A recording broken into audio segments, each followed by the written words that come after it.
Artificial intelligence, ये नाम हम लोग बहुत बार सुन चुके हैं और बहुत ट्रेंड में चल रहा है।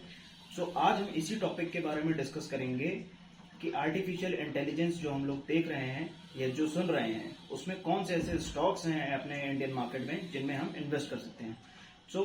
राधे राधे दोस्तों, मेरा नाम है Deepanshu Gorwal and welcome to the another video of Grovers trading academy. आज हम डिस्कस करेंगे कि कौन से ऐसे स्टॉक्स हैं इंडियन मार्केट में जो आर्टिफिशियल इंटेलिजेंस पे बेस्ड हैं और उनमें आप इन्वेस्ट कर सकते हैं कि नहीं।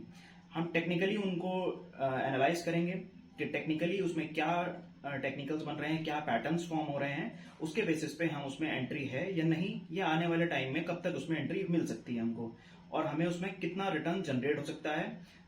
चलिए शुरू करते हैं और अपने स्टॉक्स को ढूंढते हैं। इस वीडियो में हम फंडामेंटली उन स्टॉक्स को एनालाइज नहीं करेंगे बिकॉज अभी के टाइम पे आर्टिफिशियल इंटेलिजेंस की जितने भी स्टॉक्स हैं उसमें फंडामेंटली आपको स्ट्रॉन्ग उतने नहीं मिलेंगे as compare to other companies. हम टेक्निकली उसको फॉर्म करेंगे कि कैसा पैटर्न उसमें फॉर्म हो रहा है, कैसा उसमें टेक्निकल एंट्री मिल रही है इंडिकेटर्स के बेस पे भी और प्राइस एक्शन के भी बेस पे। चलिए शुरू करते हैं। तो गाइस, पहले हम बात कर लेते हैं आर्टिफिशियल इंटेलिजेंस होता क्या है। आर्टिफिशियल इंटेलिजेंस के जो स्टॉक्स होते हैं, जो कंपनीज होती हैं, वो इन्वॉल्व होती हैं development deployment of artificial intelligence technologies. ये कंपनीज ज़्यादातर स्पेशलाइज होती हैं machine learning, natural language processing and robotics और अदर रिलेटेड एआई फील्ड्स। तो कुछ हमारे स्टॉक्स हैं जो हमारे इंडियन स्टॉक मार्केट में एआई के स्टॉक्स लिस्टेड हैं। उनमें से है Tata Elxsi, Bosch Limited, Kellton Tech Solutions, Happiest Mind Technologies, Zensar Technologies. अब एक एक करके हम इनके थोड़ा रेवेन्यू के बारे में बात करते हैं। जैसे टाटा एलेक्सी का ये है इनका net revenue and net profit. And अगर हम बात करें बॉश लिमिटेड की, तो बॉश लिमिटेड का ये आपके सामने रेवेन्यू है एंड ये नेट प्रॉफिट है। आप इसको भी एनालाइज कर सकते हैं। आगे चलते हैं। नेक्स्ट है हमारा Kellton Tech Solutions. Kellton Tech Solutions का ये है रेवेन्यू एंड ये है नेट प्रॉफिट। इसके नेट प्रॉफिट हमको थोड़ा सा निगेटिव दिखाई दे रहा है एज कंपेयर टू द 2022 के अकॉर्डिंग। नेक्स्ट जो है हमारा, वो है हमारा happiest Mind technologies. Happiest Mind technologies का रेवेन्यू आपके सामने है एंड नेट प्रॉफिट। इसका रेवेन्यू एंड नेट प्रॉफिट हमको काफ़ी अच्छा इंक्रीज होता हुआ दिखाई दे रहा है। नेक्स्ट है हमारा जेंसार टेक्नोलॉजीज लिमिटेड। ये है इसका रेवेन्यू एंड ये है इसका नेट प्रॉफिट। तो चलिए अब हम डिस्कस कर लेते हैं इसका टेक्निकल क्या पॉइंट ऑफ व्यू बन रहा है, इसमें टेक्निकल में किस तरीके से फॉर्म हो रहा है। पहला स्टॉक था हमारी लिस्ट में हैप्पीएस्ट माइंड। हैप्पीएस्ट माइंड को पहले हम एनालाइज कर लेते हैं थोड़ा सा। हैप्पीएस्ट माइंड को आप अगर 1 वीक के टाइम फ्रेम पे देखेंगे तो यहाँ से एक ट्रेंड लाइन हमको 1 वीकली टाइम फ्रेम पे इसका ब्रेकआउट देखने को मिला है प्रॉपरली। ओके, वीकली पे इसका ब्रेकआउट हमको देखने को मिल चुका है एंड उसके बाद एक प्रॉपर रीटेस्टिंग भी यहाँ से हमको देखने को मिल चुकी है। प्रॉपर रीटेस्टिंग के बाद अगर हम बात करें फ्रॉम स्विंग हाई, अगर हम इस पॉइंट की बात करें, इस पॉइंट से एंड जो अभी रिसेंट स्विंग था वहां तक में अगर फिबोनाची प्लॉट करेंगे तो ये 0.5 के फिब लेवल के जोन पर खड़ा हुआ है।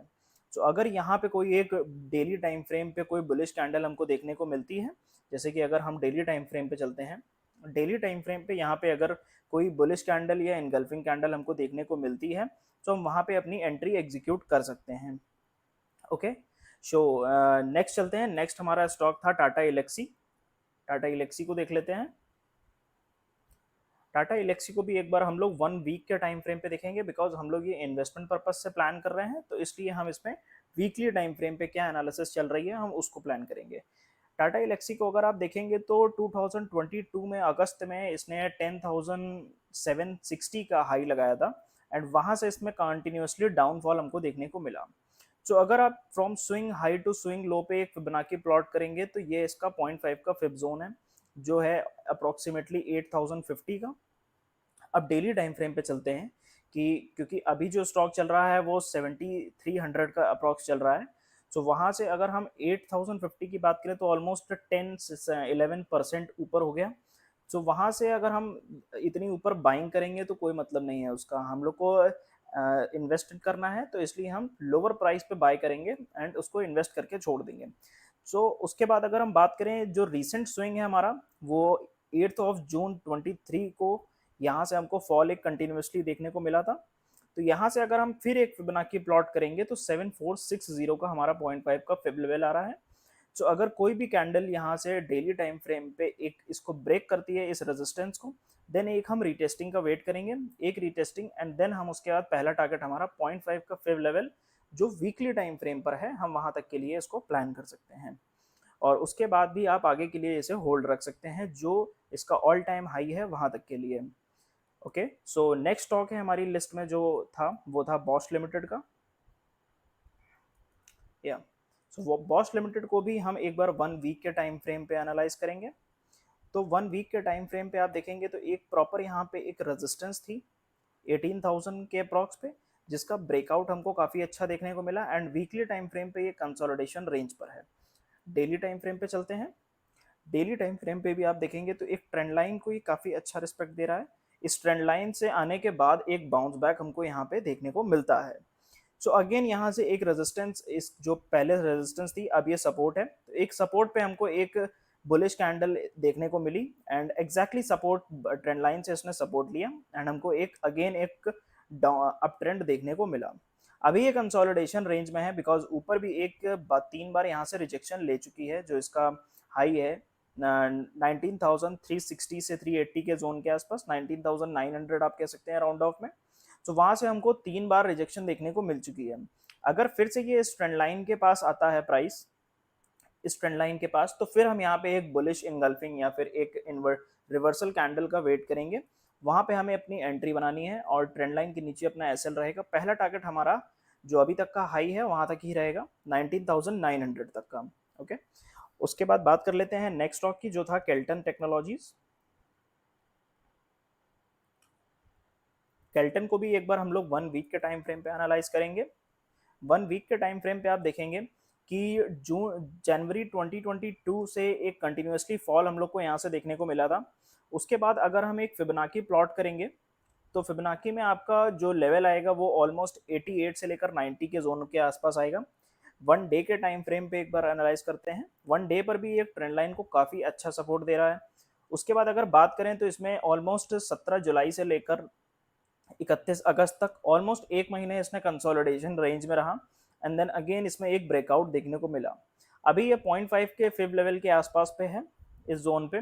सो अगर यहाँ पे हमको कोई एक रिवर्सल कैंडल देखने को मिलती है या इंगल्फिंग कैंडल देखने को मिलती है बुलिश, तो हम वहां पे अपनी एंट्री एग्जीक्यूट कर सकते हैं। अगर ये ट्रेंड लाइन के पास सपोर्ट लेता है, अगर और नीचे फॉल करके ट्रेंड लाइन के पास सपोर्ट लेता है, तो हम इसे 82 83 के लेवल पे बाय कर सकते हैं, और उसके बाद हमारे टारगेट्स ऑल टाइम हाई तक के रहेंगे इन्वेस्टमेंट पर्पस के लिए।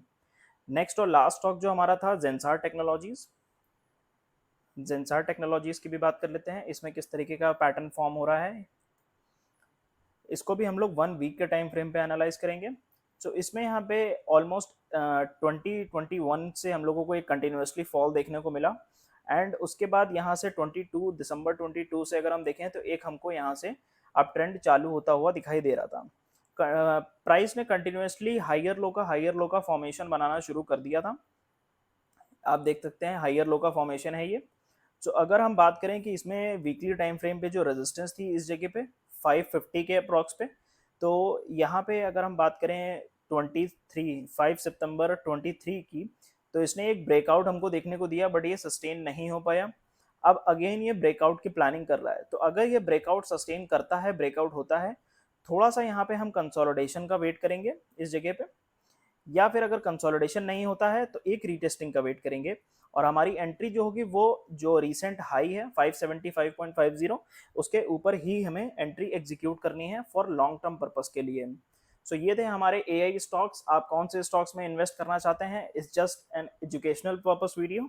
सो मैं कोई भी रिकमेंडेशन नहीं दे रहा हूँ आपको, आप अपना रिस्क मैनेज करके ही किसी भी स्टॉक्स में इन्वेस्ट करें। और इन्वेस्टमेंट बहुत ज़रूरी है आपकी ग्रोथ को, आपके पैसे को ग्रो करने के लिए, आपकी नेटवर्थ को बढ़ाने के लिए। So keep investing and invest in yourself and subscribe to our channel. Thank you and Radhe Radhe.